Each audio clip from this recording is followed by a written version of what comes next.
All right, here we go. Like that. All right, great. Hey, Tom, how are you? We got a seat. So, all right, well, I want to welcome everybody to the Board of Selectmen meeting for Wednesday, April 3rd, and I'd like to call this meeting to order, our special session. Please all rise for the pledge of allegiance.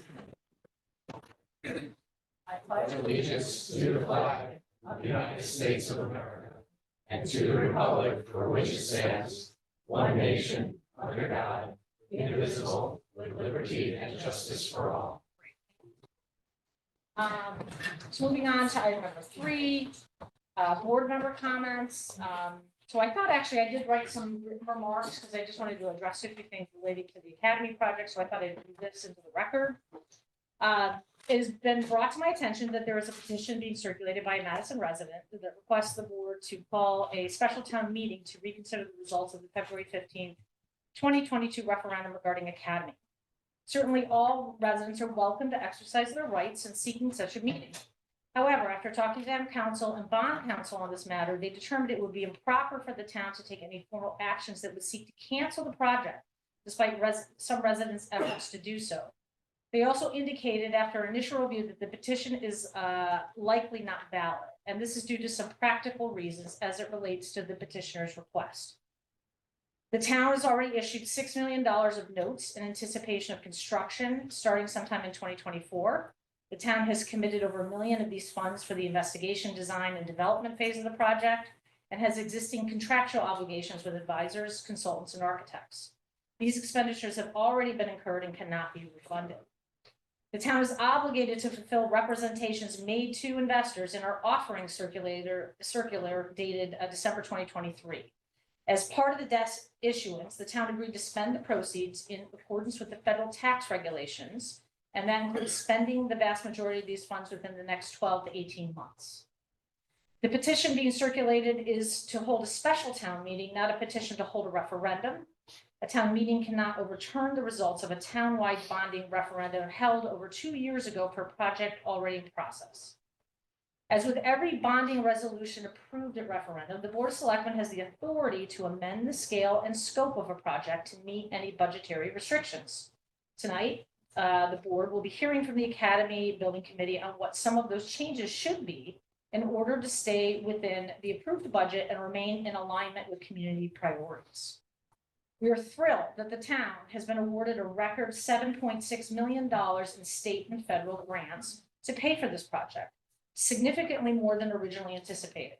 This means that Madison taxpayers will only be funding roughly half of the approved $15.9 million project budget. Any plans to use grant monies for costs over $15.9 million are likely to require additional voter approval. The building committee will be presenting to us at a later date a recommendation outlining the estimated funding needed to complete all desired renovations in their entirety. So for our agenda tonight, the Board of Selectmen will be listening and learning as to the findings of the building committee and will not be taking any formal action on possible future funding plans this evening. So, and we're excited to just here we are for this project that we're all anxious gets moved forward. So I don't know if any other board members would like to make any comments before we move into the presentation. I guess I would echo what you just said, Peggy, in the sense that I'm thrilled to hear, what the committee has come up with. I know that there's been a ton of hard work from the committee and over the last 18 months. And I certainly want to thank them for rolling up their sleeves and really driving, I think, this effort. It's not easy, we all know, and we've got multiple building committees going on at the same time, but certainly very much appreciated. And the grants, my goodness, wow. I mean, what was it, 7.6 million in grants? Fantastic. So I'm thrilled. Right. Any other comments? Yeah, I'll just add, it's unfortunate that we're having to have conversations about adjustments that we might need to make to the project.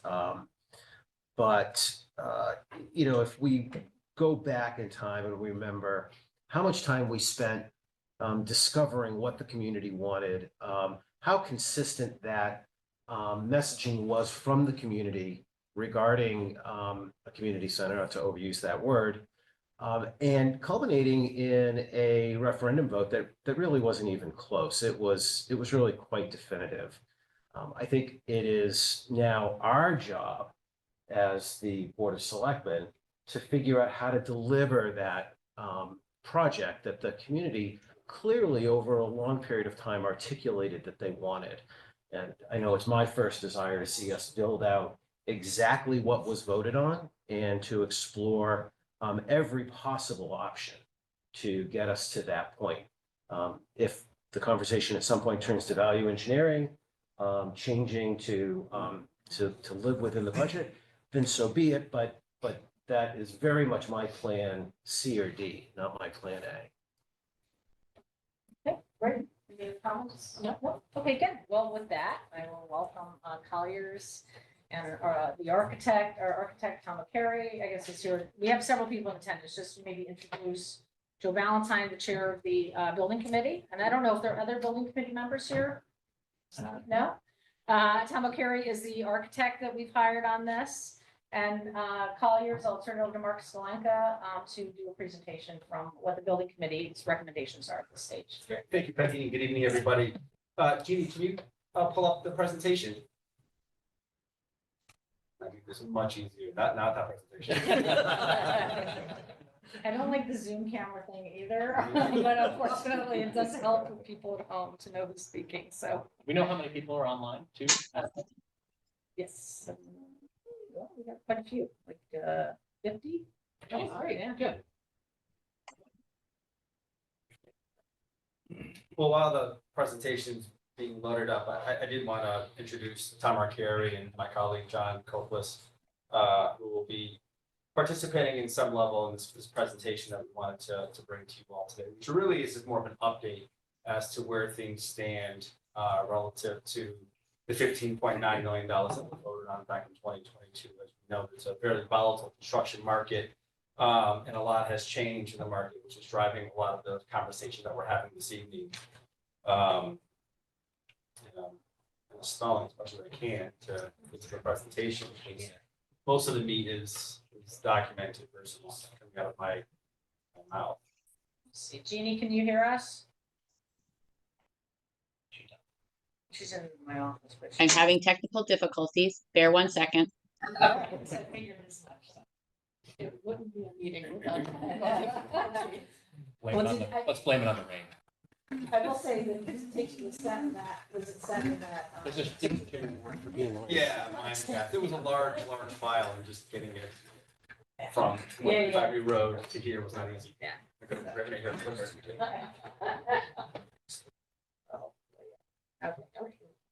Okay, There we go. Okay, great, thank you. Okay, thank you, Gene. You can go to the next slide. There's about 18 slides here that will walk us through. Okay, so what we're going to talk about tonight is what the building committee has done over the tireless building committee has done over the last several months, and really reconciling the latest round of estimates against the budget that was approved back in 2022. And they took a holistic look at the building and said, okay, how can we prioritize the dollars we have versus what we really need for this building? As you know, it's been vacant for a very long time. It shows a fair amount of blight. We ended up several times, and the board went through it somewhat recently. It really needs to be updated and refreshed. And with $15.9 million, you can get a fair amount of work done to that building. And we just want to highlight what the committee is targeting over the next several months before we go into the bidding and the construction phase. And you can see they really broke it down into 3 major priorities. Right? First being just to seal and protect the building, right? What you see from the street when you drive by, making sure that the rain doesn't get in, the building looks attractive, there's a curb appeal to it. I mean, it's right in downtown Madison. It's the last thing you want to see, the current condition when you're driving by. Second was making it code compliant, right? Getting it up to the current code standards, the regulation, the ADA compliance, making it a safe building to walk into. And the last priority, with whatever funds are available, is really turn as much of it into some level of programmable space, something that can be used by the community. So again, that was the priority list that they targeted. And I'll talk in greater detail throughout the presentation as to what each of those priorities look like. And you can see, again, it was $15.9 million. And And this committee was tasked with what can we get for the $12.180 million? Next slide, Jeannie. So again, I've got better looking images beyond this, but again, in terms of what priority one looks like, from an overall envelope perspective, it's a new roof, new insulation, new exterior windows, new refreshed exterior, repointing, graffiti being removed, all new state-of-the-art, energy efficient mechanical, electrical, plumbing systems, fire protection, low voltage, communication, building controls, really a state-of-the-art HVAC building. Next slide. Again, not to highlight anything too attractive here, but just in terms of some of the HVAC upgrades, new mechanical equipment, new boiler, new air conditioning, ductwork, piping, radiators, all the state-of-the-art mechanical systems, new lighting fixtures, energy efficient lighting, control systems to minimize the energy usage, new plumbing fixtures for the bathrooms and other plumbing related spaces. And again, a new fire suppression system. This is for the entire building, all 3 levels, all 55,000 plus or minus square feet of the building would have the new NEP systems. Next. In terms of the envelope, again, a new 30-year roof. The existing penthouse, and you can see that photo to the right is from the inside. That gets demolished and infilled, and again, a new 30-year roof is installed. All new energy efficient windows, new exterior doors, masonry repairs, repointing, again, making it look like a relatively new and refreshed building. Next. Now going to the inside, again, the image you see to the left is one of the classrooms. You see a lot of flaking paint. A lot of that paint is lead based.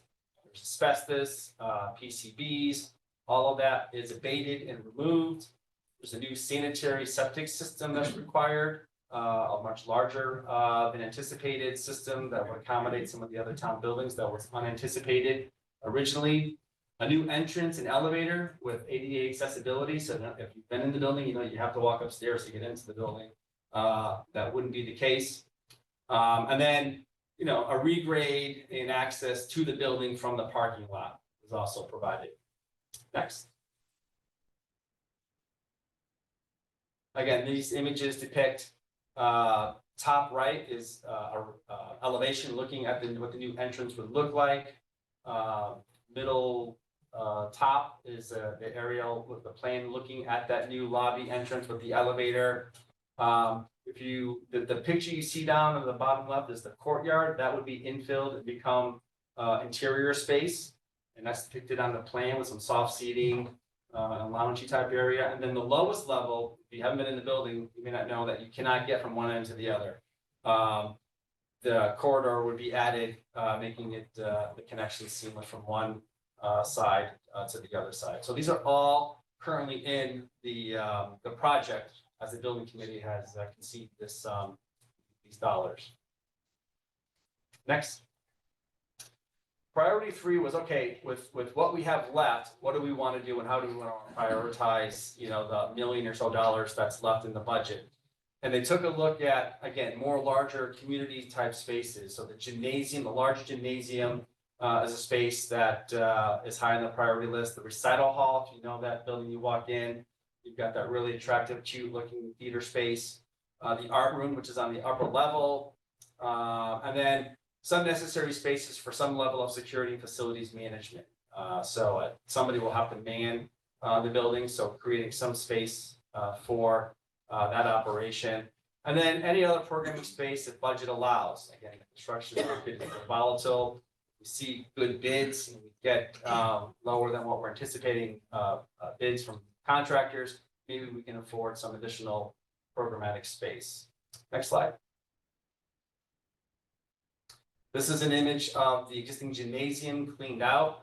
Again, tired. The base project would include new flooring, new finishes, new backboards, but what it won't include is any new bleachers or any stage improvements. So the stage that's there was largely the stage that will be there, cleaned up, but no additional stage features. But again, for youth sports, for any sports for that matter, for any use, it'll be new windows, a lot of daylight. It'll be a fairly attractive space to be in. Next slide.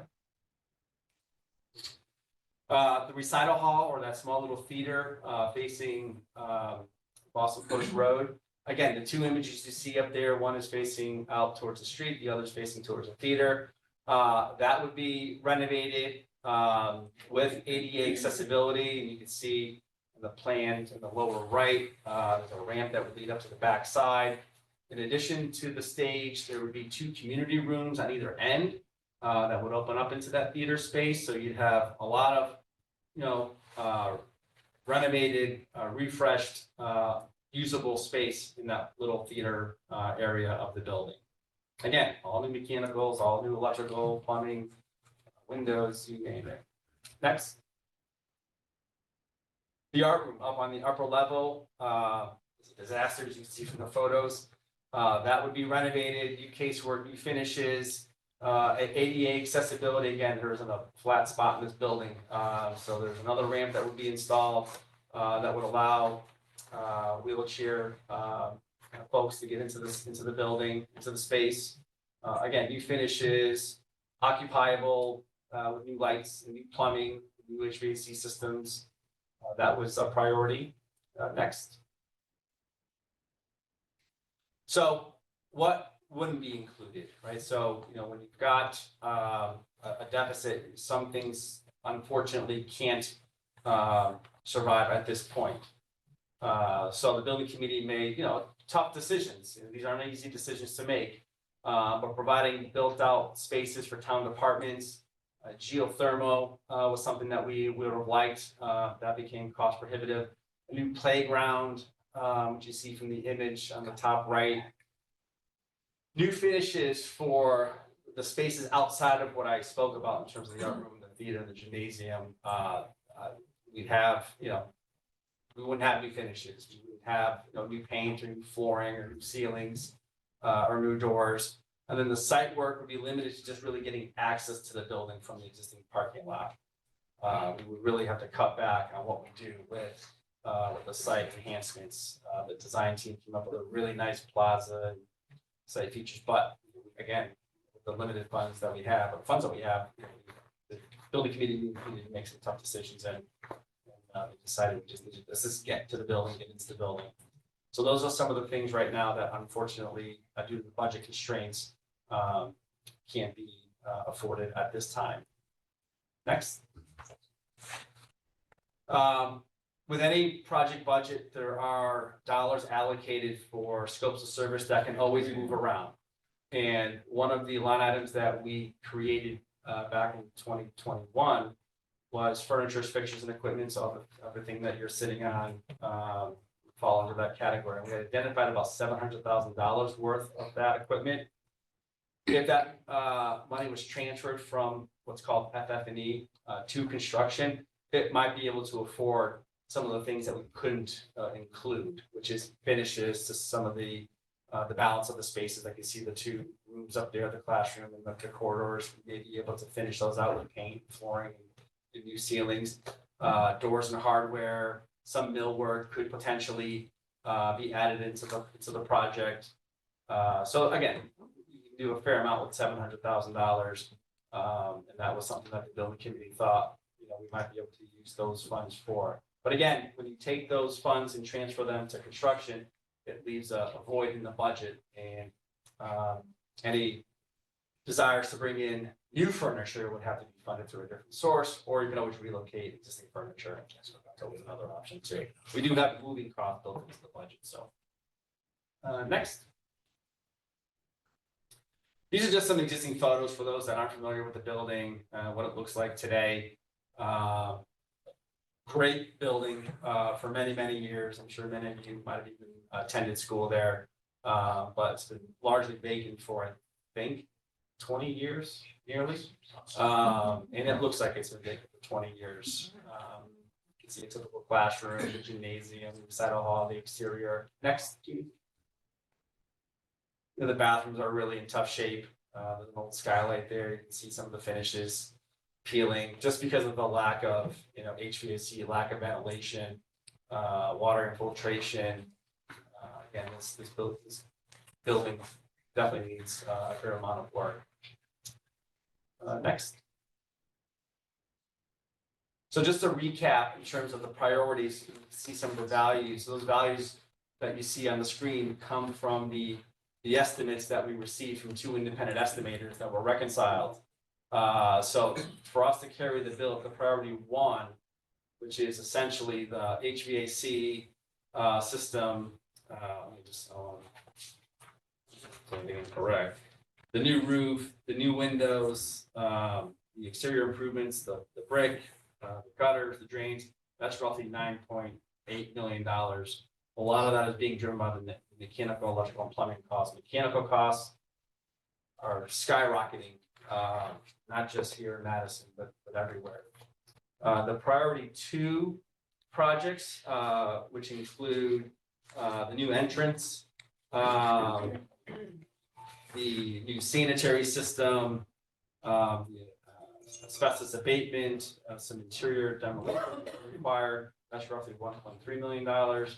And then we've got $1 million essentially to cover the rest of what I identified in priority 3, which was the gymnasium, the art room, and the recital space. So that gets us to the 12.180 construction budget, which is out of the $15.9 million total project budget. Next. This is an impossible to read schedule, but that looked really clear on my monitor.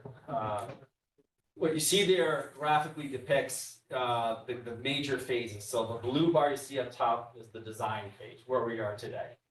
That reddish bar you see there, or orange, is the bidding phase, when the contractors submit bids for the project. That long burgundy maroon color is the construction phase. So that red vertical line you see represents where we are today in the design phase. Thank you, whoever's doing that. That's right behind you. Oh, you can point to it if you want. It's true. So there's where we are today in the design phase. We still have probably 4 months of design left. And, we will be occupying the building sometime in, the summer of 2026. Next, please. And as always, this committee has worked tireless over the last, I don't want to say several months, but year plus, led by Joe Valentine.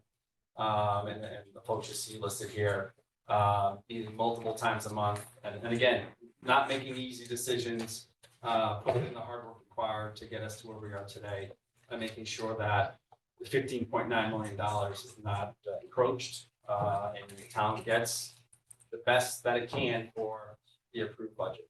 So thank you, Joe, and the committee. And that is all that we have to present.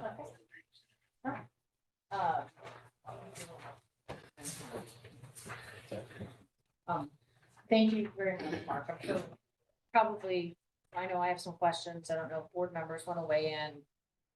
Joe, do you have any color you want to add to the presentation? The only thing that I would like to say one thing that, we're looking at rooms here and pieces and masonry. And you have to remember, we're building a building that's going to last 50 years. This is going to be a place that bring the community together. There'll be a place where there'll be, could create jobs, catering and maintenance, and it's and doing other programming. It's more than just it'll be more than just the rooms. We actually picked what the interior design, just to create, we picked that design because it creates a sense of community as you walk into the building. So, as much as the 15 million and the rooms are important, let's remember this is going to be a community center that's going to probably outlast a lot of us here, outlast me. So, thank you. Can I ask a question? Well, public comments at the end.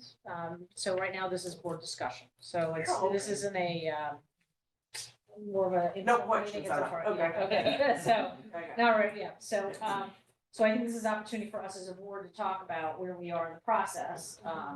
And given where we are with the budget constraints, obviously there's gonna be a need for additional funding if we want to deliver what everybody envisioned, right?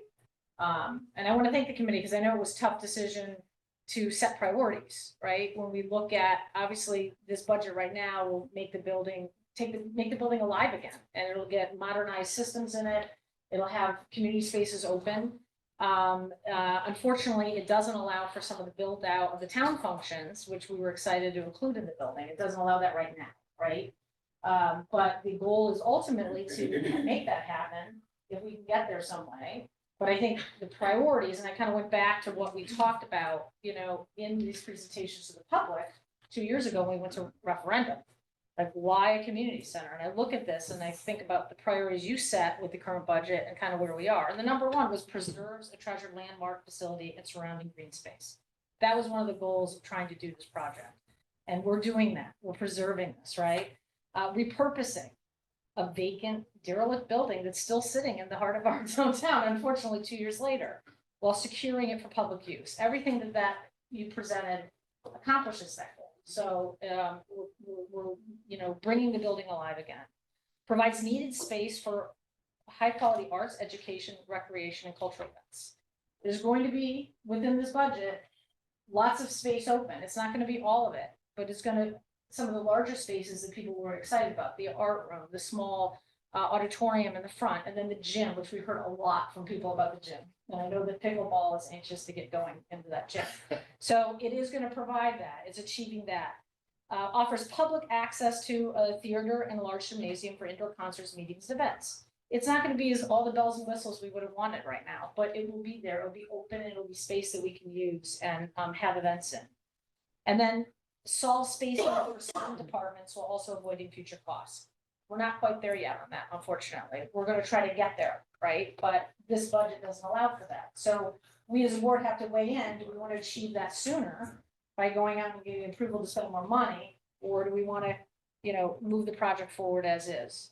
And then it talks about, this presentation, you can go back and, all these other things it does for the community. And these were the reasons why people wanted to support the project. So as much as I know we're all a little disappointed that we're not getting what we all dreamed of getting out of this in the first crack, I think there's a way to get there. And I think it's an incredible start because it's going to bring this building back to life and save it. Because if we don't make some decisions soon and move forward, it's going to get to continue to deteriorate.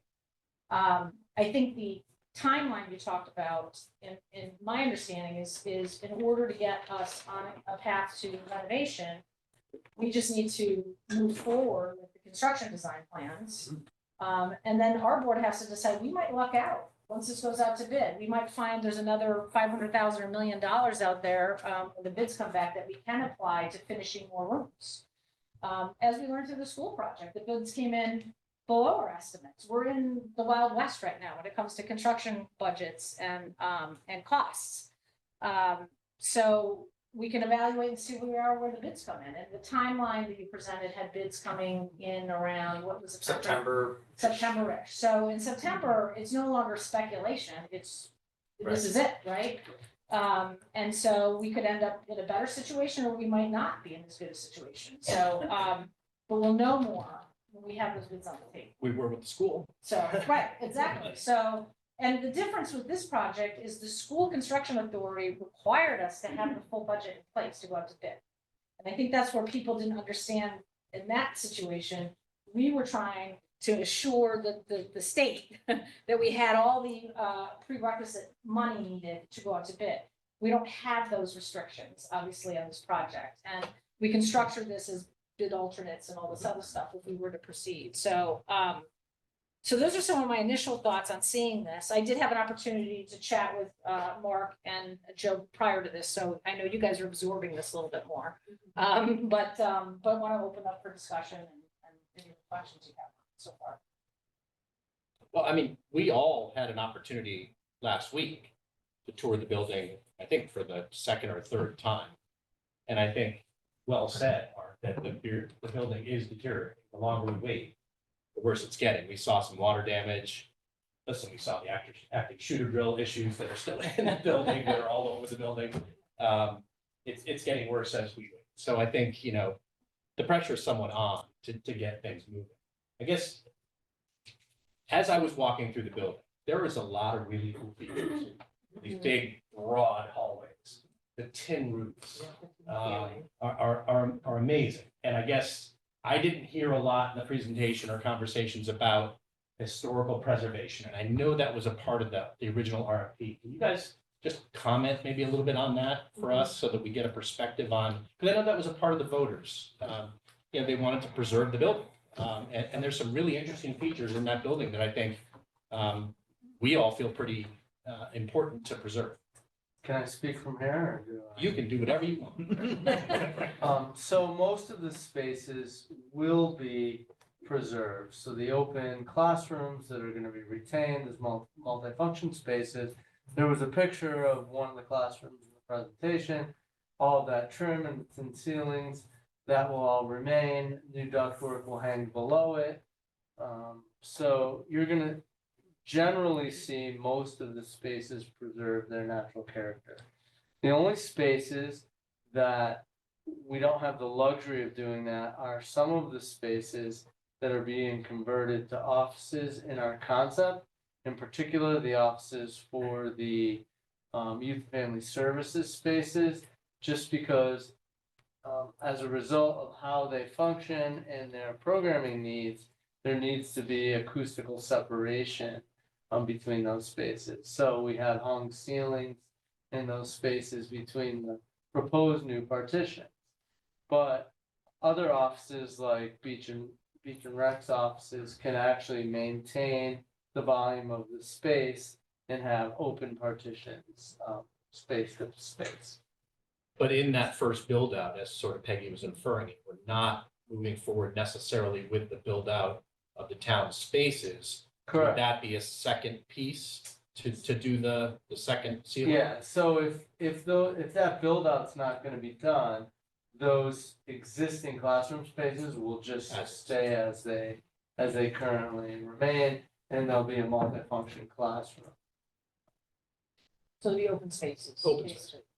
We're also working with town staff to identify additional finishes that we could leave and remain in some spaces and get on the same page, get into alignment with them regarding the provision of HVAC systems that are maintainable and durable and long lasting. So both the effort to preserve the existing spaces architecturally, as well as make sure that the new systems we're putting into the building not only provide the function that we need, but also sort of preserve the aesthetic of the spaces. They don't compromise that.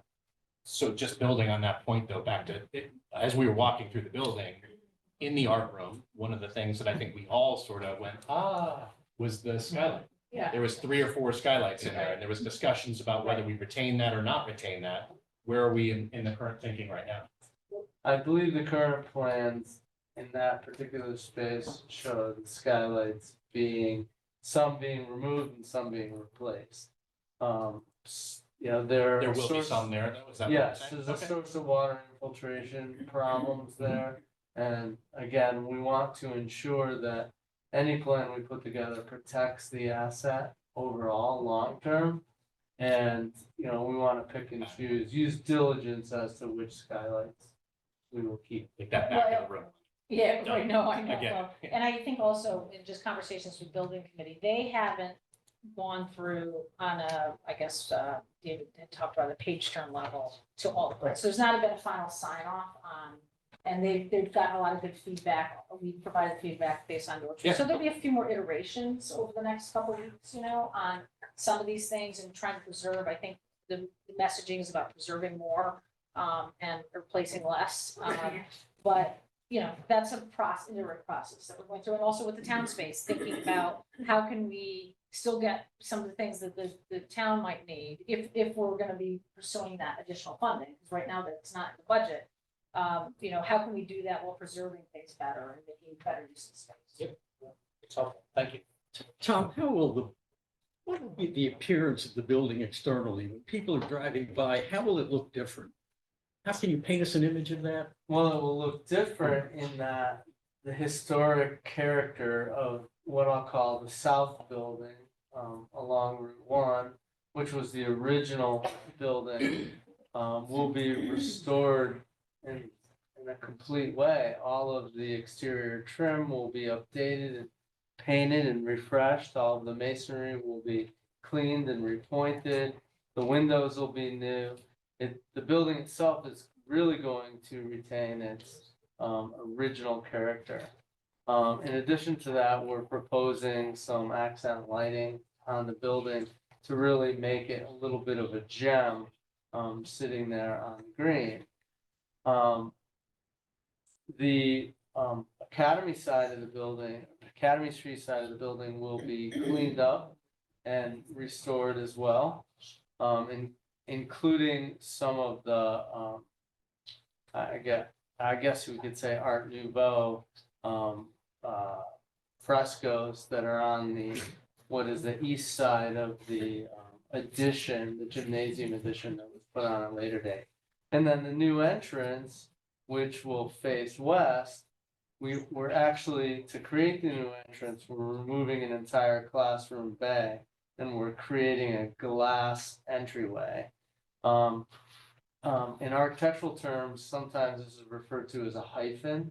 What it does is it creates a break between different vintage of architectural features. So we will now have the original building sort of set apart by this glass sliver entrance, and then the addition, the sort of mid-century addition will be put on it to the left. I think it would be helpful to put that slide up again, Jeannie, that just shows the entranceway, because I think this is something that when the committee had talked to us last month, they were kind of looking at two different options, right? And that was where you start saying, we're not really getting what we thought we were gonna get, you know, because the cost-effective option was not really. And this is that- good, this is yeah. good. So this, in the budget that we have, we will have that beautiful single level entryway atrium type vision that people had expectations of. And I think that was something that, when we first heard this, we thought, we're gonna lose all this, but we can still have all this based on the budget that's presented right now with the plan. Correct. And as a part of that entrance scheme, again, this is the original building. We're terminating the portion of the mid-century addition. We're cutting that out and creating this entrance. And what's unique about this entrance is that we're putting the elevator and the stairs inside the building as opposed to putting stairs and an elevator outside of the building. If we put the stairs and a ramp on the outside of the building, it would require everyone to use the stairs to go up a level to then get access to the elevator. Whereas here, by removing this portion, you enter the building at grade. So anybody with a physically challenged can enter the building right at grade, get access directly to the elevator, and that would provide access to all three floors. As Mark mentioned, the lower levels of this building and this building are not connected. So as a part of this plan, we're creating a connection that also connects with the elevator. So the elevator will make all three levels of this building 100% accessible. So it's like a raised ranch. So when you walk in, you either have to elevator or stair up and down. So if I can give you more information, the historic building, the main level is up from grade half a level. It's kind of like a raised ranch. To be honest, I don't know what architect designed the raised ranch. I wish if I could go back in one time, I would take care of that. But, so yes, it is a mid-level. So to get into the historic building, all of the entrances require you to go up half a level and you enter into a stairwell, and then you have to go down a full level or up a full level to get to the other floors. So this will allow allow access directly at grade. And it's really the best solution. The building committee did significant diligence on this. We actually had an entire second design put together. But the cost benefit just didn't make sense. And at the end of the day, the building committee voted and insists that this is the right long-term solution for the building. And it's better to put this infrastructure in place now so that, because if you don't do it now, you can't go backwards. In the future, you can always fit out a classroom or fit out an activity space, but this would never get done if you did it the other way now. So I think, I'm struggling to engage in a lot of conversation around a compromise when we don't know what the no compromise is. Yeah, game. And if, so we voted on two things. We voted on a community center that we thought was gonna cost 15.9 million. And we voted on a way to fund that community center, which is to borrow 15.9 million. This compromise is a product of the thinking that the $15.9 million budget is fixed and immovable.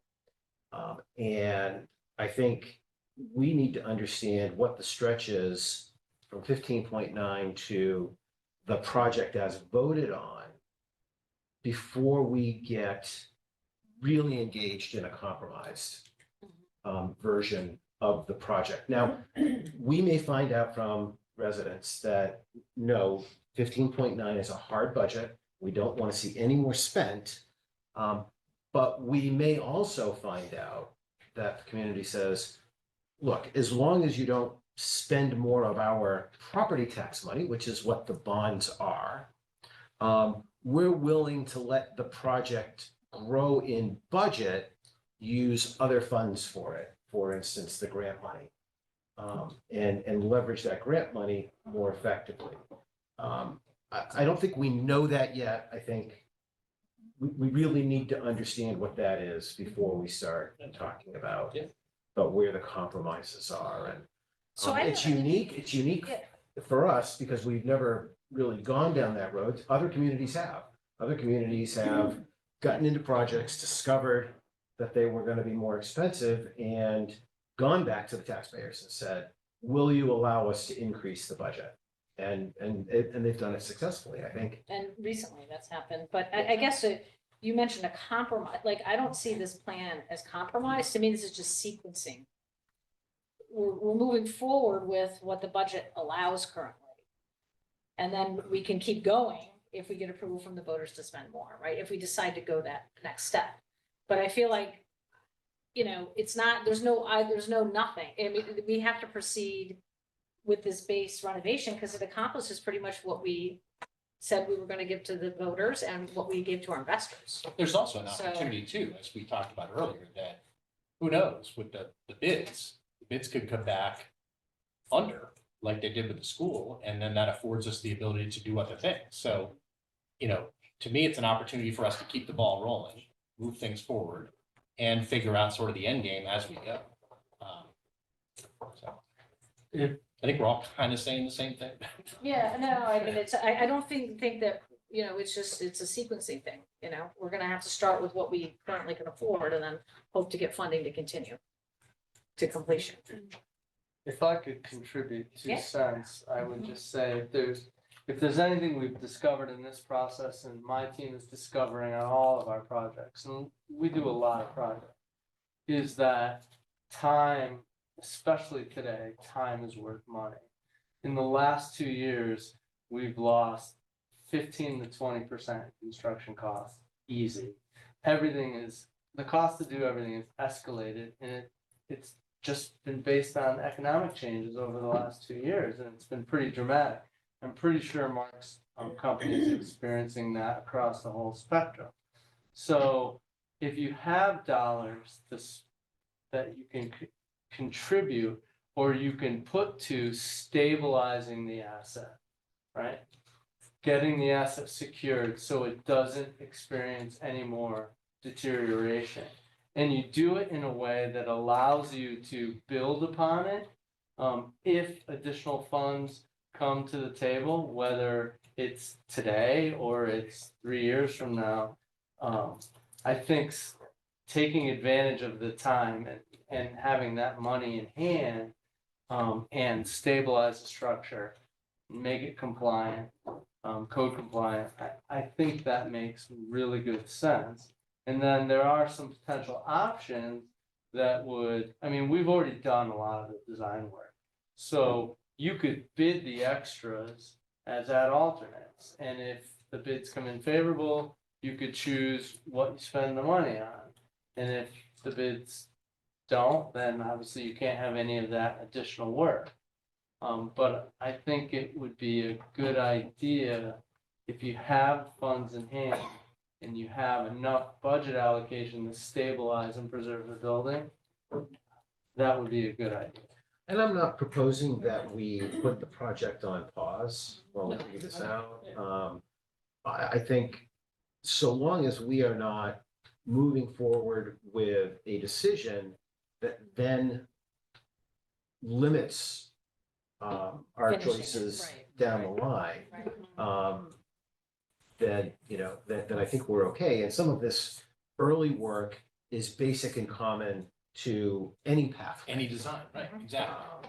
So I don't want us to just settle on this as plan moving forward. This is all we're gonna do, and we'll figure out how to get the other money some other way, some other time. I'm really uncomfortable with Well, that. But I like this point though that you just made, Tom, of the stabilize and make code compliant. So at least it's moving the ball forward with, let's get the building, sealed in plastic or sealed in a fence or whatever we're gonna do, right? But make sure that the water's not coming in and the rats aren't, and the bats that we saw. Literally, it's kind of gross right now, so we need to work on it. No, I do want to ask one clarifying question just for myself. So we have the 700,000, the FF&E, and we're saying, that covers whatever it covers. I mean, we've been in the building and it is not good. So those rooms that we're saying aren't getting carpet, paint, any of that, I mean, does that mean we're just closing the door and there's paint peeling off the wall and the ceilings? No, we're scraping the paint, we're, Okay. we're removing anything that's hazardous. It's just, code compliant. yeah, Okay, so it then just wouldn't get to the windows, carpet the or the HVAC new system paint. installed, everything. It It's was just Right. finishes. Really like a raw space, and then you can go in and paint it and put carpeting whenever, you're not disrupting the rest of the building. Okay, but it's not like a room somebody could not. No, you can go into it. Okay, It's just not Very really finished for industrial. use. right. But I think I would think that decision and could be made later, right? In terms of the FF&E, like right now you go out and then you can apply that to some of the alternates as they come back. So you can just have all these other projects that, hey, depending on how the budget comes out, we can add this, we can add that.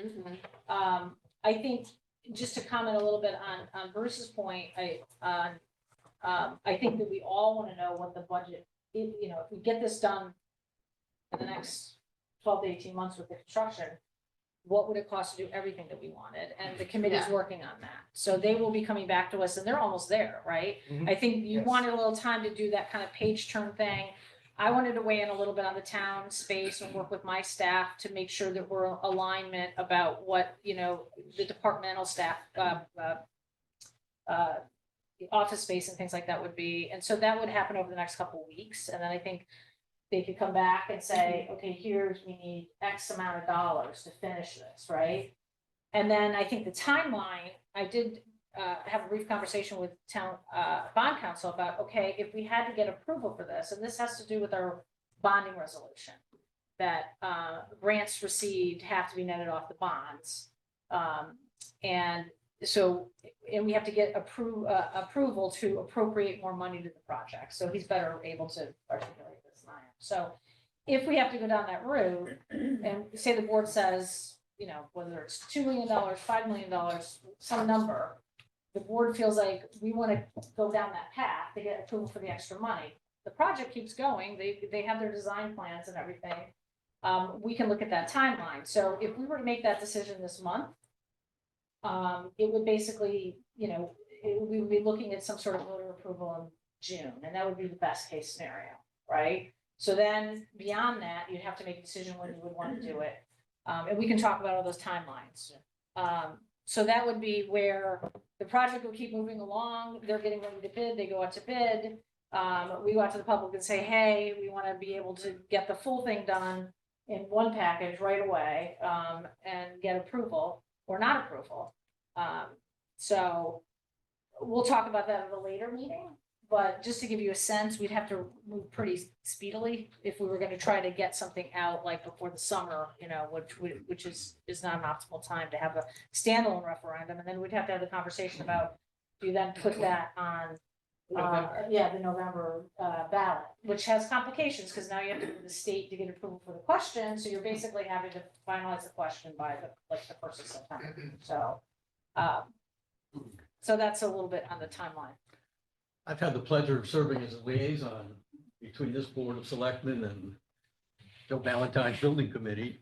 And it's been inspiring to me to watch the chemistry of the committee members and their passionate desire to enhance and enrich this community through the building. They've agonized and struggled with some of the different difficult decisions. And tonight, I'm so pleased to have the selectmen hear this progress report. As far as I'm concerned, the committee is on the right track and should continue onward, carry on while we, the selectmen, talk about additional funding possibilities. But in terms of a progress report, I'd say carry on. Keep rolling. At the timeline for the rough timeline for the committee is to do the detailed investigation of which rooms go where, and the input to that has to come from the town for the town offices. So that's a component, and then go to Tom and say, we want you to design the whole project, and how we and depending on when we go forward, how we package that into pieces, whether it's a 15.9 piece that we know we have funding for, and then some smaller pieces, or if we get June comes and we can do the whole project all at once, then the design is complete and we just do it all at once. But I don't see anything, I haven't heard anything here that's going to slow our progress down to get the good design complete at whatever time frame that Tom has, but that would be into June or July. So I just want to put a really fine point on what I was trying to say before. As we move forward with Tom, with your work and with the committee's work, the test on all of those decisions should be, does it preclude the project from executing on part of the original project as envisioned back in 2022? And if it does, that should send up a flag and say, okay, we need to address that. If it doesn't, then we're doing the basic work that we need to do, foundational to the project in any direction that it would go, and that's fine. But we can't get 6 months down the road and say, oh yeah, you can't have the skylights you thought you were going to have because we made a decision 6 months ago. That means you can't. That can't happen. The first and major decision was the entryway. And I think you guys landed in the right space on that. That should be a no compromise. It has to be built out that way. It's the right thing to do. I agree with that. Same. Yeah. I have another, can I go down a detailed question rabbit hole? Sorry. So I don't know who I'm asking this to, but as you guys were talking, you put up the priority 3 components. And I guess I'm curious, as we go down the RFP bid process, whatever, have we thought about the prioritization of those priority 3s? Or is it all the priority 3s that were listed on there are all going to be done and all in scope for that million? Yeah, so all the priority 3 items that were listed there, the gymnasium, the theater space, the art room, that's in the base scope. In scope, right? With additional bid savings or supplemental funding, we might be able to do more, right? Some of the other spaces. What's that? Scott. Well, Skylar, I think Skylar's might be in still, Yeah. but from a programmatic perspective, you know, the committee will make a decision on what other programs can be added back to the scope. But I'll just, one other note is, we still have another round of estimating to do. This isn't the last estimate we're going to receive. We'll do another one probably in a couple of months. When we get a little more detailed documents, so we'll have new information, new data to help frame, you know, where we want to be in September. To go on that road. And I want to emphasize again, from what I'm hearing from you, the whole building is gonna have brand new HVAC. The whole Yep. building is gonna have brand new windows, Yep. right? New roof, Yeah. so- accessibility, Yeah, it's just those Abated. interior finishes for different uses for the room that would be limited based on funds available after you get through the majority of the project. This is a bit of a tangent, but I just thought I'd ask, because we talked about state of the art a lot. The recital space, which is what we're officially calling it now, recital space, that, is Stop that, calling it. is that the compromise? That's, Yeah, yeah. that's recital.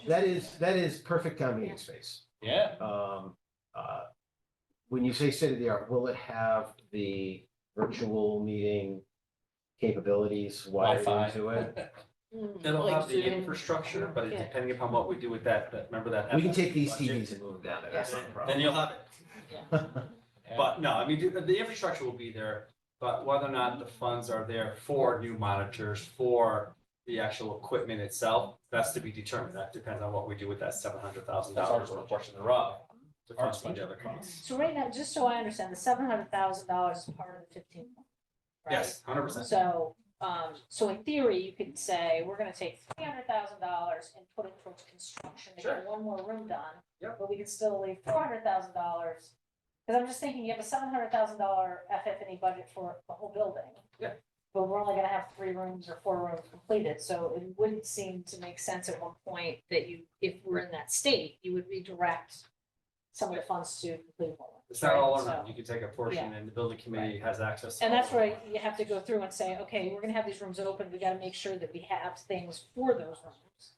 And then what's left over there, we could apply to, you know, painting and flooring in a classroom that people could use for meetings or something like that. When we were going through the building, we spent a lot of time looking at the peeled back portions of the floor yes. that are revealing the maple and Yeah. at the original maple floors. Is it reasonable to think that getting back to those is something we can do? It's viable, yes. I mean, there's a cost to it, just like, you know, you demo it and you demo what's below and then you gotta sand it and prep it, but I think that's a strong reality. They were beautiful. I mean, Mhm. really stunning when you start looking around, so. One other area that I can't remember if it was in your presentation or not, so refresh me, the septic. So can you just talk a little bit about what we're doing from that perspective? And is that in the budget or not? I can't. It's in the Yes. budget. So, there were a lot of discussions about it, but the very original concept, multiple years ago, almost before we went out to RFQ for architects, the concept and the estimates were to reuse the existing septic with the building. When we got into it, we discovered that the septic had really fallen into disrepair. It's not being used. We're increasing the occupancy of the building. The decision was, we really can't preserve this. We need to provide a new septic. Then, as we were talking with the local sanitarian and do our engineering calculations, it really came to light that the septic is serving other buildings on the campus. And the other buildings have bits and pieces of septic. So if we're building a septic system, it's in the best interest of the community to build a septic system that is new and will meet the needs of the adjacent facilities. So the new septic system will also pick up effluent from the other buildings in the campus. But to that point, and I guess Peggy and others, should that reside in this current budget or should that be separate? I guess to the point of it serving other buildings, what the voters voted on was 15.94 Academy. not necessarily for other budgets. So again, I'm just throwing it out there. I don't know. Is that But I something mean, my creative we should be question thinking is about? that the way the septic is as it stands right now, it couldn't even service Academy, Right. correct? There's no So it would- choice. it would have to There's be no- replaced. Yeah. That's, Right. that's correct. Yeah. So it has to be replaced to serve Academy. And you can, you could sort of throw stones about, well, what portion of it is to Academy and what portion of it serves the other buildings? Yeah. And what portion of the site requirements, because we did detailed site investigations, and soils underneath the fields really aren't that great, and there's only a few areas where the septic fields, leaching fields can actually go. And well, how does that impact the cost, and how are those costs distributed? I don't know, I think it's better to take it as a lump sum element, it's either in the Academy project, funding allocation, or it's not. Right. And I think that's at your pay grade. You Yeah. can make that decision. Well, I mean, I think that's a discussion. Her we pay can grade, have. not our. Her pay Yeah. Your volunteer hour rate, right? Yeah, there was actually a fairly detailed, fairly long discussion on it. And it came down to that the other buildings have no particular plan to change. And so adding that cost to other buildings that are on the site would not be what you would call fair. So that any cost of the new septic would have to be borne by Academy. Because it is built for Academy, it will serve Academy. And whether that, as Tom said, is that a pay grade decision? That's another question. If we Do you want have a sense, to is it- revisit that. Is it 75% for Academy and 25%? I mean, do you have any sense of that? or- I wouldn't give you that. No. So- I mean, I guess I look at it as all taxpayer dollars, right? They're all municipal buildings. So I think how we apportion it, if the board were to choose to say, well, maybe, CIP should pick up 25% of the cost because it's really addressing some issues with other buildings versus, so it frees up money in the Academy budget, we can have that conversation. for Then sure. we need to talk Yeah. about what needs to move out Yeah, of CIP. Yeah, so we just have to have that kind Bingo. of conversation. But I think that the messaging though is the septic is a septic and it's gonna get done, right? So, and that's something we as a board can decide Yeah. how we're gonna pay for it over the next month.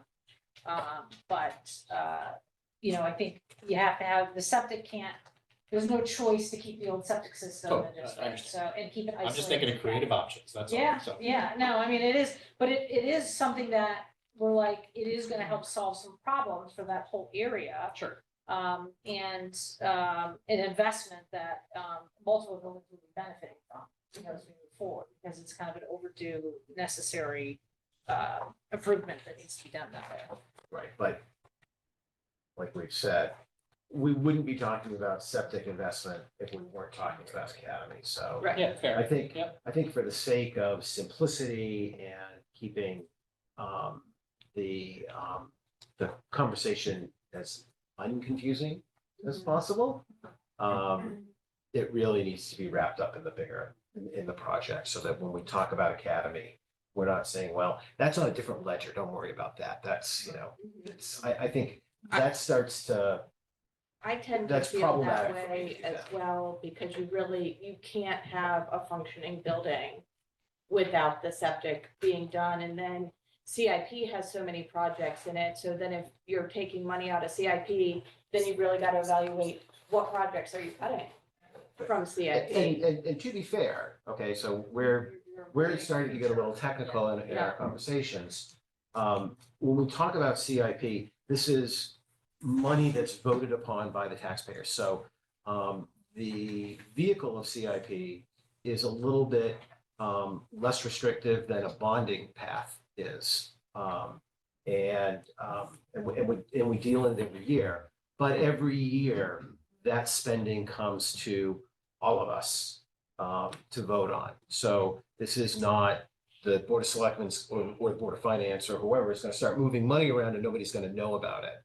None of these conversations are like that. Mhm. These all end up in the ballot box. And that was- One may or another may. That was also, it was a timing issue with Academy also, that these discussions are going to be necessary. And if we wait for those discussions, that's another delay. So if the discussion can be done quickly, that's fine. But in the meantime, it's Academy, it's in the academy budget, and we're gonna move forward because we want the academy to move forward. And not have another pinch point where we have to wait for something. Any other questions or comments? I mean, I think that it sounds like, we're excited to see you move forward and continue the design process. And then we look forward to seeing also that additional budget needed, funding needed, if we were for the completion of everything. Right, can somebody set our expectations on when we might see that? I'm kind of. I know we said 2 weeks, give me a month. That'll give us time for 2 meetings and some time to talk to Tom. And maybe Tom needs longer than that, but he says no. But So our It'll- May evening meeting, if we don't call a special meeting before then, for it, is that? So our Which May is- evening meeting is, what, the 4th week of the month? No, I mean, I think we're. it's only, it's only like the 3rd of April, right? So a month would I be, think early May is what Yeah, we're talking early May, about, right? like- So, So then we'll plan on a special meeting for that. Maybe, 20th is our evening. So yeah, I then think we we'll- would want earlier than We'll, that. we'll Maybe plan on a could be special meeting 6. to hear that. But we Or could it could move even be our sent to us in Tuesday- advance of that meeting. but- Yeah, so we could also do our Tuesday morning meeting, turn it into a evening meeting if you wanted to. So we'll talk about. this is, the committee works on this 100% of our time, right? I don't do anything else. But on the other hand, we have resources like Tom and Mark. If you read the who have fine other print in the projects. application you filled in. Once you pass that check, oh yeah. you didn't So- get a check. So there may be some constraints that we have to work around, Right, if they're available. right, okay. Okay, so I think we're good, yeah, thank you. We'll look forward to the follow-up. We do have the next section is on citizens' comments. And obviously we have a lot of people here. And And we have a lot online. So I guess typically it's public comment. It's not a back and forth. If there's going to be questions, we'll note them and we'll try to respond to them later. But we want everybody to have the chance to share their opinions, obviously. But I do ask that, you state your name and address, and then you limit your comments to 2 minutes if possible. You can also submit them in writing. If you're tired, you don't want to wait around or whatever, you can submit them to my office and we'll include them as part of the public comment for this meeting and the meeting minutes. So, Can I just Yep. add one thing? If we hear maybe 5 in a row that are all of the same perspective, if we could then deliberately poll the audience to say to somebody have something different to say, Yeah. something new to say. We'll get to everybody, but if we can make sure that we're hearing all the different and I comments. think we'll start with hands raised in the room and then we'll shift to online. So we'll do some in the room and then we'll go online and we'll kind of go back and forth, just so, both groups are getting, yeah. So with that, Jeannie, I guess, are there, let me start within the room. Could you please raise your hands if you have a comment to make? And, okay, we got several people here. Okay, so we'll start over here because I know you. Yep, thank you. Yep.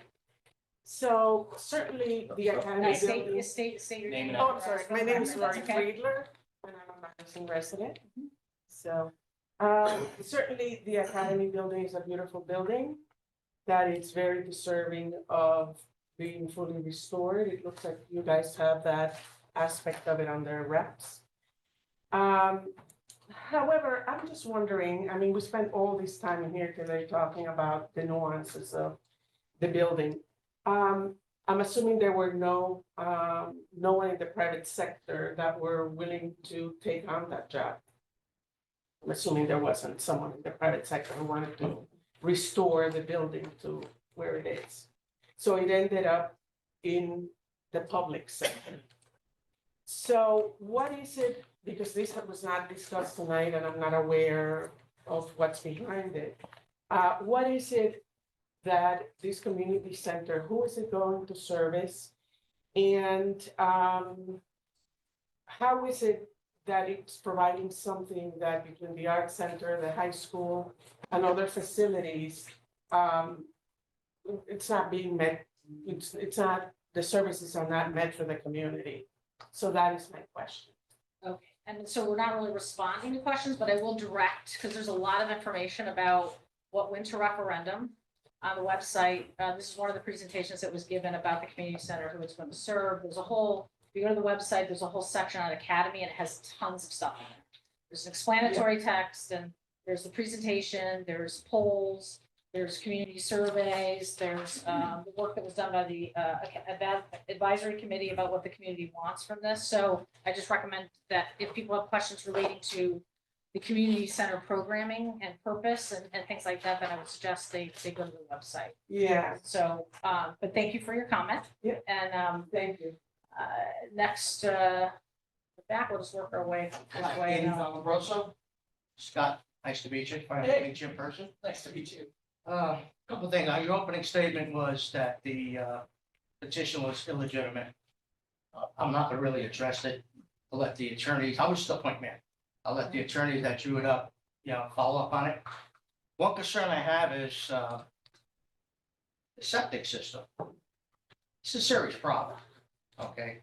The leaching fields and the septic systems under the playing fields where they play ball and stuff.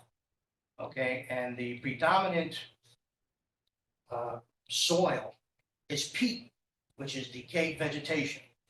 Okay, you have to remove all that, even to think about getting a septic system in there. And the cost to do that is astronomical. I believe that your cost for this project isn't even close to get anywhere near done. Okay, I was in the business a long time ago, building inspector. Those are my concerns with this whole thing. The building was built in 1884. Okay, that's an old building. 1920. Okay, 1884. I think it was, 1920.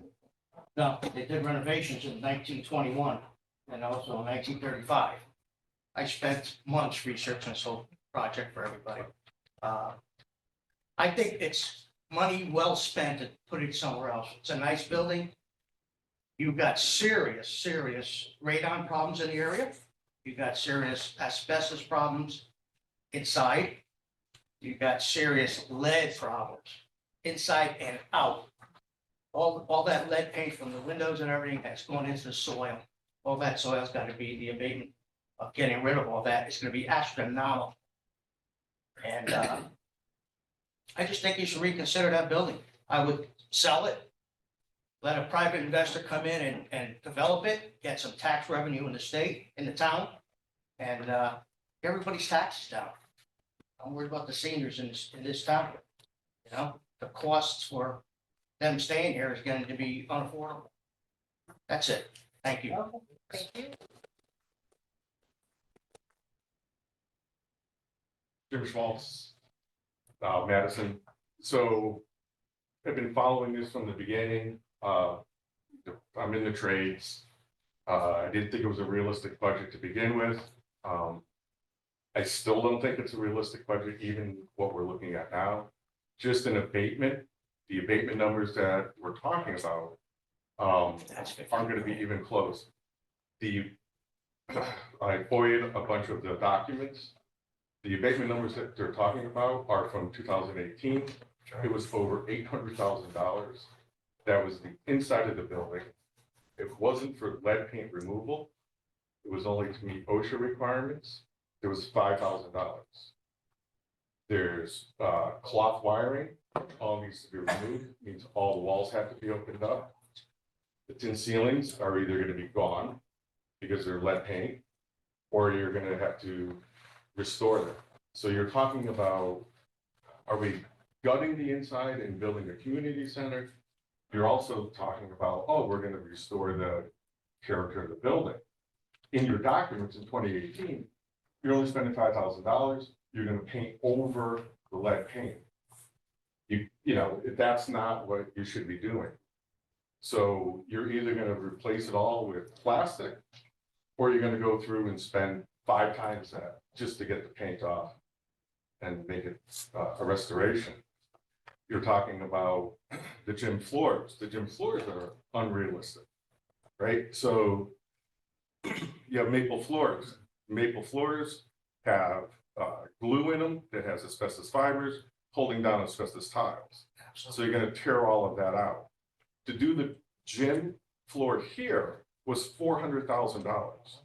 The budget for the entire building, before anything started happening, we were looking at 45,000 square feet, was just over 500,000. You're $10 a square foot to finish all of the floors in the building. If you find somebody that can come out and do $10 a foot flooring in the house, let us know who it is. That's not realistic. 120,000 to paint, you can't paint for 120,000. On the floors, you're tearing out all the asbestos, you're gonna have to level the floors. That's very expensive, right? The entire process, and you look back, you go back to, you know, the 20 years. The problem with the building is it's a raised ranch. It doesn't work. That's why you can't use it as a school. So now you have an elevator that's gonna hold how many people? That's the only way to go up and down unless you're using stairs. It's on the inside of the building, so that's nice, but it's not a good functional building. Okay, thank you very much. Yeah, you also would need to start to put together some more time where we can have questions answered in public, rather than sending it to you and everybody having to follow up.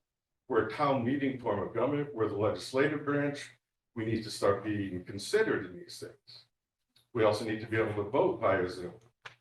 You know, if you can't. Okay, I understand, but tonight we're talking about the Academy project. Okay, so. And you've made your comments about the budgets. I will make a comment to refer you that there's a very different, they've had multiple professionals going through, coming up with the estimates that we have now. I've got them all, and those are the numbers that I'm giving you. So, Okay, they have two estimates, they go in the middle. You know, so I want, your you, statement. you can't So, contradict me, okay? We need to be able to have a back and forth. Can you commit that we can meet with the architects and colliers and actually have a That's public not the purpose conversation? of this meeting. The I'm purpose of asking, this. right, I'm asking, can we have a meeting that is the purpose of? We. Would you be okay We with will that? review what the. No, I'm options asking that we you. want. You're the No, selectwoman. I'm not responding to you. We're moving Oh. on. You've had time to speak, and we'll figure out how we're gonna move this conversation further to answer people's questions. But it's not gonna happen tonight. So And please sit down and we'll move on. I'm to other asking, can we people. set up a And time to well, do the that? building committee's meetings are all open Yeah, meetings too. the building committee's meeting, there's also opportunity. building for public committee's the comment same at way. building committee. So. You can't ask questions, it's comment only. We need a public So question generally, form. when, I will say that generally when questions are submitted to the board, we try to respond as quickly as possible. I know I always respond to things in my office. I've never and got we a will response respond. from you. Ever. I've never received. So, Peggy, Okay, so I think it's time to move on. Yeah, Please if take I a could seat. maybe just comment one thing.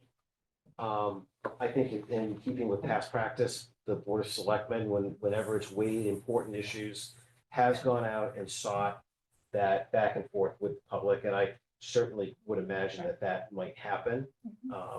And that is Just what we speaking, did speaking with this amongst us. project multiple times before it was voted on by the So- public. So, but moving on, we have a And lot of again, that people was a that, comment there's a only lot, section. there's a lot of people that want to have something to say tonight. So let's move on. Catherine Hunter. I want to just tell a lot of folks in the audience that this has been going on for 17 years. 17 years. 2015. This academy is probably the most examined, surveyed, voted on, and reported project in the history of this town. There's thousands of pages out there on Academy. And for everyone, and I don't doubt your expertise, who's wondering about the level of examination of this, we've had professionals and volunteers for years and years and years and years. There have been multiple committees who have gone through this, and each and every time have come back to the same conclusions. So, so I just want you to know that there is tons of information, and for anyone who thinks that perhaps there are pieces missing to this, I myself worked on it for 7 years. Anything 7 can years. be built if you want to spend So, money. okay, so here's the comment, so I just wanted to kind of throw that out there. Yeah. I have some questions about the funding sources in the referendum. I understand from the language of the referendum that the grant monies are supposed to reduce the bond. I am wondering if that's all of the grant monies.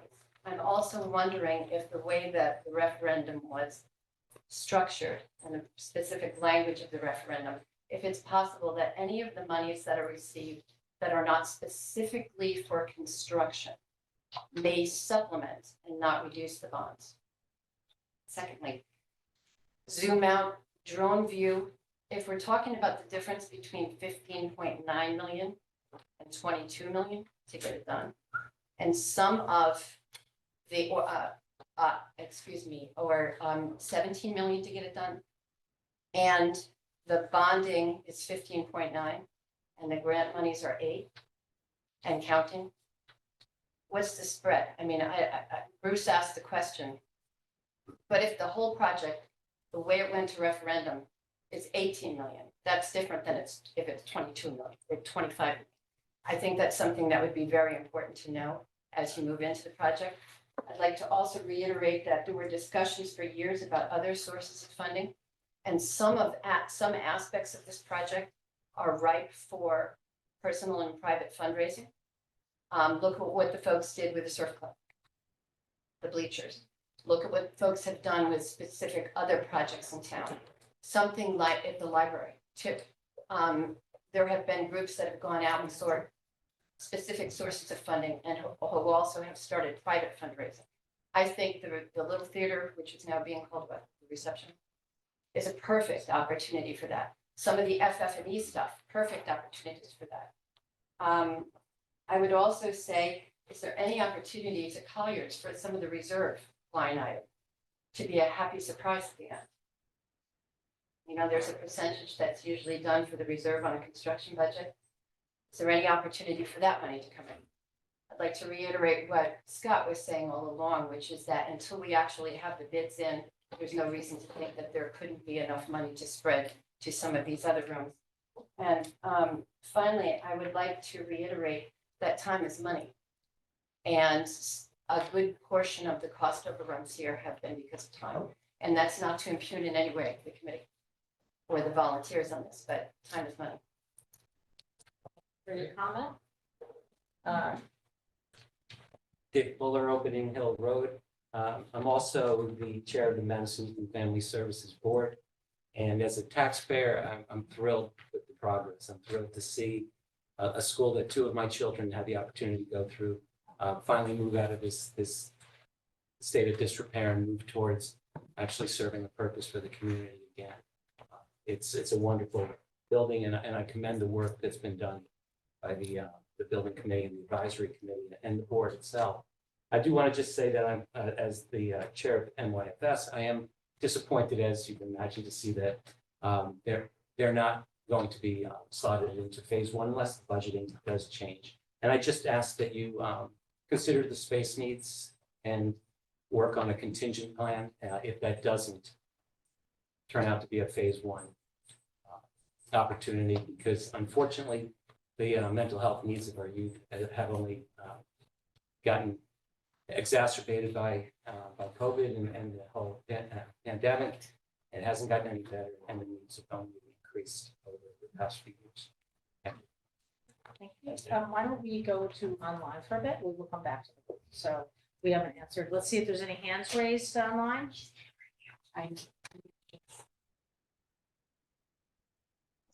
Peggy, there is someone who's typed in questions. I don't you want to give them an opportunity to read them? Yeah, why don't you go ahead and read the question, and we can't answer it, so you can just read the question. I'm just looking here. Looks like wow.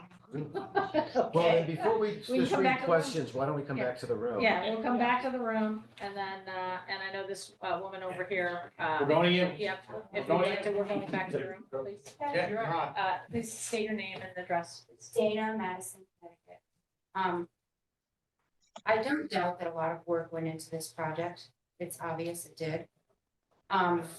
However, with everything else going on in this town and the state of the economy such as it is, there's an awful lot of money being extracted. And let's think for 1 second, you talk about grants.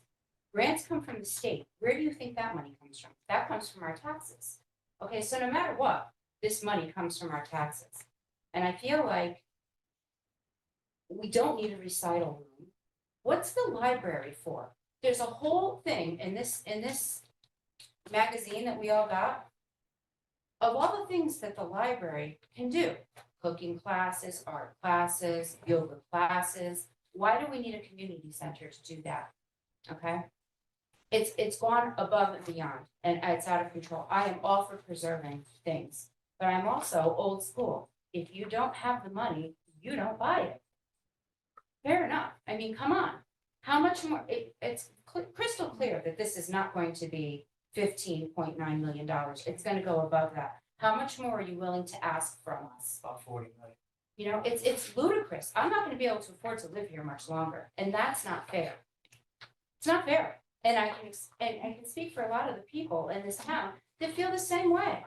Stop the ridiculous spending. Stop. It needs to end. Affordable housing said there was 1 in 4 working poor families in Madison. Right. Keep those in mind as well. Yeah, I mean, this is like, again, I'm all for, if you took that building and did something constructive with it, we don't need a community center where everybody's gonna go and like have tea and do yoga. We have plenty of places to do that. Right. We have the library, we have the senior center, we have this area. You know, we've got a brand new school. What's happening, you know, with that? Where does the bleeding stop? It's gotta stop. Okay, thank you very much.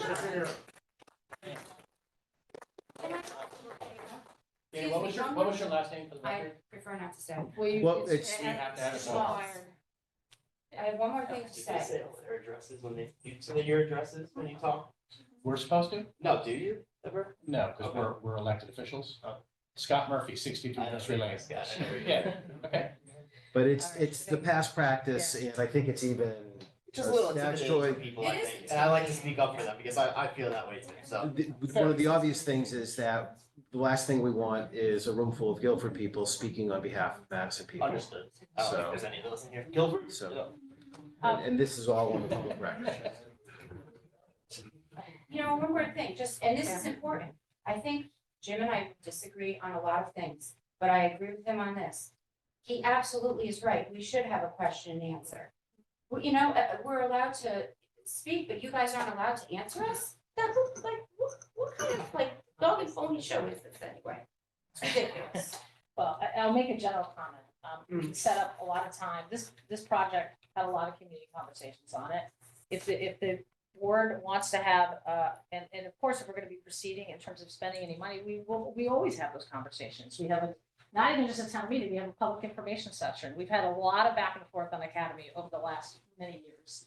And it's been interactive, but tonight's purpose was not to have a community conversation to relitigate something that was actually voted on by the people already under a plan.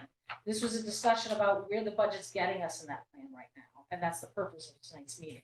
So you're welcome to have your, you know, state your concerns, and we've noted that.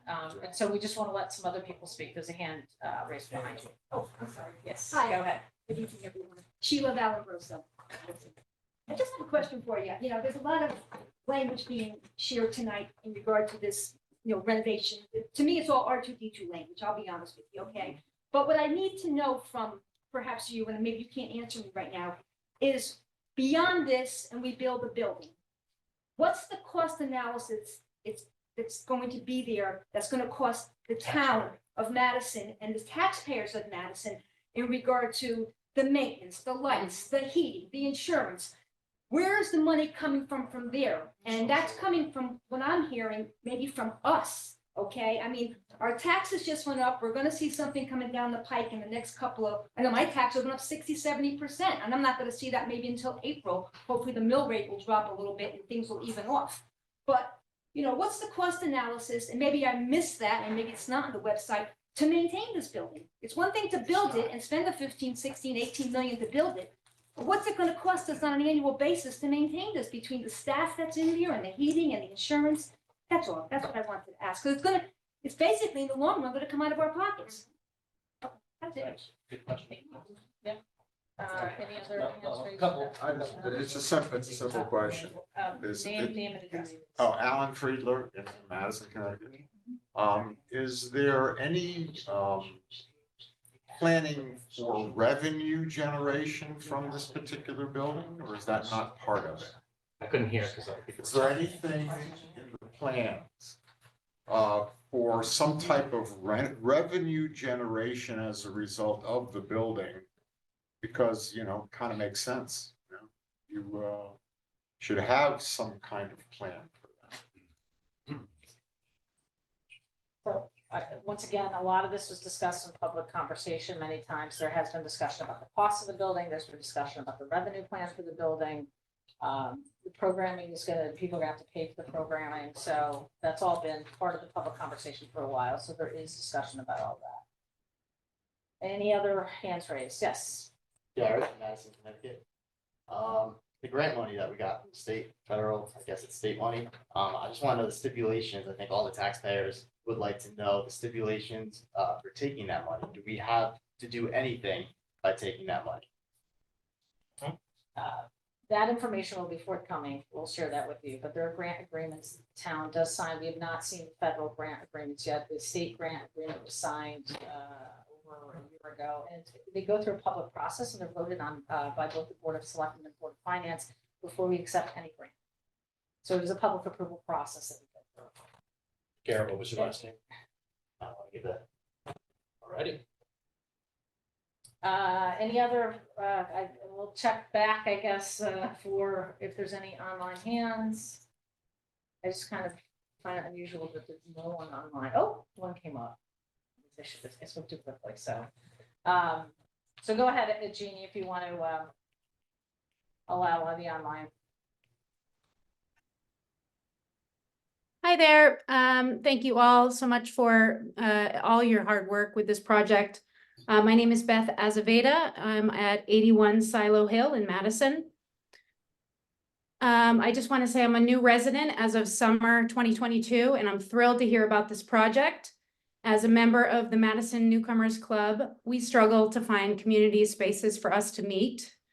I've already traveled to Guilford and Clinton to their community centers for activities, and there is no space like that here. We are desperately needing a place to gather, and this proposed plan and plans tonight shown are just incredible. I think it will help us build our community more and provide for the next generations to come. Thank you so much. Thank you. Any other hands raised online? Back to the room. One more chance in the room. Any other hands raised? Yes? Sure. If it's all right, can I use the podium? Do it. Just, I don't want Go to, for it. I don't want to have my back to my fellow residents. George Nwatney, I'm 54 Bishop Lane, Mass. I'll try to be brief, and some of this has been covered, but I just furiously scribbling some notes. So my appreciation of the committee, the designers, the consultants on this project, I think you've made the best of what you can of this thing. And regardless of my personal position on this project, the voters have spoken, and that's democracy in action, and I accept that. I accept the vote that was in favor of this, so I'm not going to question that. And finally, as an alumnus of Academy Street School way back in the day, I went 3 grades there and I spent 6 years, so. Still bad at math. Anyway, and I've been involved in public building projects for many years. And I know the market goes up and down, and it's crazy at times. This is one of those times. So, so again, no fault anywhere. I think everybody's doing this with the best interests of the town in mind. But I am a little concerned that if you're going to build some of it, there's an old saying in public building projects: if you start the project, the taxpayers will have to finish it. So that's my concern. And my point here is that I would urge the town to go to referendum if we're gonna have a scope creep in the future. And I'm not trying to push anything on anybody or say that anything's going on, other than I think it's great to get all these costs out and let people vote on them the way they want, up or down, or whatever they like. And one of the couple final things, I'd hope in the use of this building, there's no fiefdoms. So I hope that people can reserve rooms for almost any number of things, and we're not going to say, oh, that room's dedicated to X and that room's dedicated to Y. That this is a true community center, can be used for any purpose, and nobody has a right to the space any more than any other group in town. And as one of my final points is, I'll just point out that grants are great. I think they're wonderful, but they are taxpayer money still. So whether it comes from DC or Hartford or wherever it comes from, we all pay enough in taxes, and I just, I'm all for using them when we can, but I just, I try to draw the distinction that it's still somewhere coming out of everybody's pocket in this room. So thank you for your time. Thank you. We do have a hand raised online. So why don't we move to online again? Jeannie, can you They got it on. mostly? Sorry. Oh, it's up, okay. TV is on. Yes, hi, Terry Vanendolder, 17 Bartlett Drive. I have a couple of comments. I think the term community center is a misnomer because such a large portion, over 1/3 of the usable space, is being scoped out for municipal offices, transferring from other buildings, and that is not what the people voted on. That is not what the survey showed they wanted. Secondly, septic system upgrade costs for Academy Building and surroundings in the surrounding buildings should not be considered later. Would you ever build a house where you didn't have a septic system budgeted? You wouldn't. Okay. The Academy Building should generate revenue. This is something that the public wanted in the survey. And by moving municipal buildings or municipal offices into that building, you are therefore taking away that opportunity by 1/3 of that building. That is, again, not what the public wanted. Stipulations on accepting the grant money, the public needs to know, front and center, put it in the source newspaper without wordsmithing and creative writing glossing the requirements over. Just the facts, please. Also, in the Board of Selectmen discussion, a comment was made that summer is not an ideal time to have a standalone referendum. I vehemently disagree. Why wouldn't summer be the best time to have a standalone referendum when the greatest majority of residents are in place in town versus November or any other time of the year when those who are seasonal residents are not in town and hence will not be able to vote on a referendum requesting increases in funding to the Academy project ask?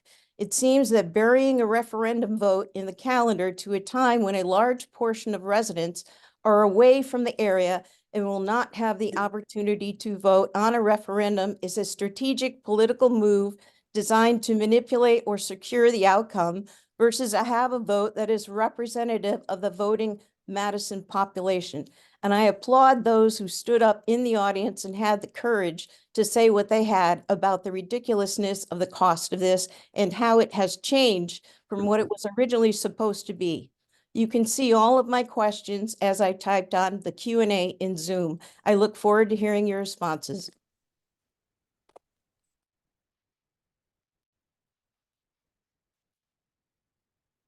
Carrie, I guess one last round of questions here in the room. There will be more opportunity for this as the board will be having probably a public information session. Can I more just make one moving quick forward. comment? Because I missed something. She brought up a very good point. I missed this. I'm really upset that I missed this. Can you just, for people, can you just remind people who you are? Andy Valabroso. Yeah. There's people listening, so.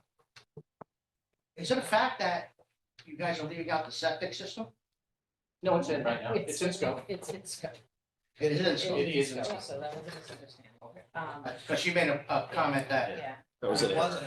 No, it's in scope. How would you get a CO if you didn't get the septic No, system? we have to have a septic. Right? So. Okay, thank you. Yep, okay, last public comment and then we'll. What really should be happening is we need to have a budget put together for everything that this is gonna cost. It needs to be realistic, it needs to have all the, soil samples done, or not done, but evaluated what it's gonna cost. There were just reports that we got beginning of this year in January that showed there's well contamination. We've got to look at the creek on that. We've also got to pull up, the soil around the building, get rid of the lead there. Yep. Decide whether it's going to be a restoration or a rebuild, what's the way we want to go. Any costs that are gonna be affiliated with the building need to be put into this number, whether it goes into CIP, which, you know, is 10 years out, you got 50 million in school budget in there, on top of everything else. The referendum vote, originally, it wasn't overwhelming. It was like 400 and something votes. It was just over, it wasn't 60%. It was 50-something% in favor of. I just looked it up after you said it, because I'm like, that's not right. The referendum also included finance costs, interest, all of the expenses. We've already spent hundreds of thousands of dollars, or at least 100,000 to date on this. So that's not 15.9, it's 15.8. The cost of the bonding needs to come off. We also need to be realistic. I was doing the math on what bond coupons are going for now. It's like 3.35. So I mean, taking the bonds off, which is in the referendum, it's not an option. You're bonding out $8 million. You have how many millions in interest on top of that? You know, is it, I think it was 3 or 4 million, borrow 8 million on a 20-year bond or a 22-year bond. So when you start doing these maths, you know, you're going to realistically be a $30 million project on top of a $90 million school project that is going to be what, $2 million a year in interest alone. And then you have $50 million in CIP for other school repairs. You know, the numbers you were talking about didn't have solar, didn't have geothermal. The complete HVAC for that entire building was less than the geothermal upgrade using all the existing ductwork here. So I mean, give us a number, say it's going to be a $30 million project, vote yes. If it's a no vote, the project's canceled, we're back to the beginning. And maybe the building isn't supposed to be here. You know, maybe that's realistic. You didn't want to do it on the November ballot in 2020. COVID hit, maybe it was karma. It would have been voted on it in November if you did it on the ballot. It would have either been done or the building would have been finished. The interest rate would have been 1. You know, so you got to look at what, you know, what's karma telling you here. Thank you for your comment. With that, I guess, Move to adjourn. So moved. All in favor, say aye.